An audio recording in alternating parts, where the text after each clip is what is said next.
Saya tertarik poin Paul Dickson dalam topik kemiskinan. Sahabat saya dari Paya Besar sekarang Timbalan Menteri Kewangan, ya. Secara spesifik saya nak tujukan bahawa data penerima orang miskin ni kan, yang kita bagi BRIM dan BSS itu jumlahnya 10 juta. Saya berpeluang untuk menganalisa data itu. Penemuannya sangat memeranjatkan. Antaranya, yang memiliki kenderaan mewah BMW yang umur kurang 10 tahun, itu jumlahnya 1,000 orang lebih. Dan mereka terima bantuan BRIM ni tunai daripada mula. Okay. Cuma yang terkini, setelah saya maklumkan kepada Menteri Kewangan yang lepas, dia keluarkan. Okay. Ada penerima BRIM yang mempunyai 50 motorkar, yang memiliki 40 motorkar, orang Kuantan. Yang 50 tu orang Sarawak. Ada yang 39 motorkar, orang Kelantan. Ada nama dalam tu. Dan kita tahu namanya, alamatnya, nombor kad pengenalannya, semua lengkap. Ini data. Saya fikir, Paul Dickson, dari segi polisi dan niat untuk membantu orang miskin tu, tak ada khilaf di kalangan kita. Kesungguhan dan komitmen itu. Dari sudut pelaksanaannya itu, ketempangan dan cacatnya ketara. Saya perhatikan, saya sempat menghadiri taklimat Dr. Amjad asal Palestin yang attach dengan kerajaan dalam satu kajian bersama Dr. Jomo yang diminta buat oleh EPF. Saya hadir waktu taklimatnya kepada bekas Timbalan Perdana Menteri. Antara yang memeranjatkan ya, terhadap segmen bantuan BRIM. Di mana yang disebut kebocoran dimaksud oleh Paul Dickson tadi? Dia berlaku di sini. Dia kata di Lembah Kelang, data yang mereka temui, 7 daripada 10 isi rumah yang layak terima BRIM tercicir, tak masuk. Jadi kalau kita bentangkan angkanya nampak begitu baik, tapi tak sampai.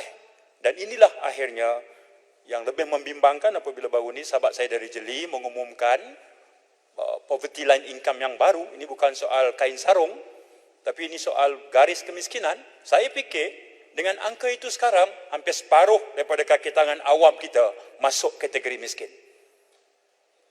Ya. Dan apakah komen Paul Dickson dalam perkara ini? Paul Dickson boleh saya... Pertama, Titiwangsa,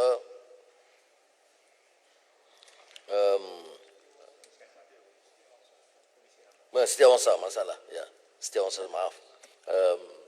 Kemiskinan bandar. Kalau kita tengok kajian multidimensional poverty line income ni, dia transparent, maknanya tidak menjurus kepada rural, urban, wilayah. Dan ini juga berkaitan dengan beberapa kajian yang dibuat, seperti mana yang dilakukan di Indonesia itu, kajian kemiskinan itu untuk setiap provinsi. Urban, rural, kota, desa, kota, desa. So lihat, saya kurang suka istilah luar bandar.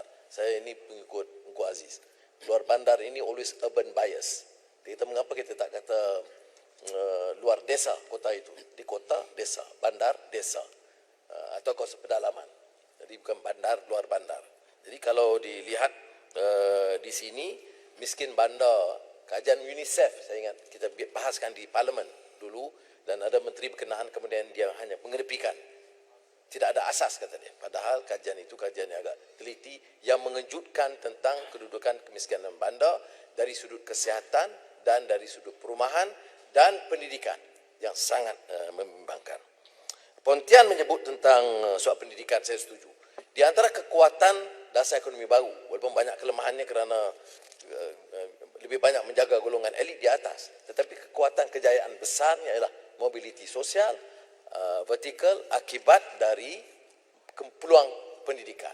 Sekolah menengah sains, maktab rendah sains mara, kemudahan itu yang memberikan peluang kepada anak-anak muda yang kurang berpendidikan, yang kurang keluarga yang dari pendapatan rendah, dapat menjadi golongan profesional dan memperbaiki kedudukan hidup mereka.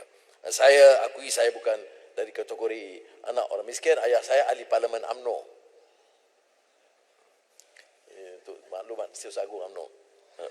Pak Dixon, boleh saya dapat boleh saya mencelah? Bulim Bandar Baru memberikan suatu pandangan yang sangat penting. Sebab apa yang beliau berikan contoh ialah contoh kebocoran. Kalau tanya saya, Menteri Ekonomi harus bagi perhatian. Yang di Kelantan yang ada 39 motorkar yang ambil BRIM tu, minta dia bayar balik. Haram wang itu. Atau yang di Selangor, di mana-mana tak kira lah. Yang di Sarawak yang ada 50 motorkar, ambil wang BRIM selama bertahun.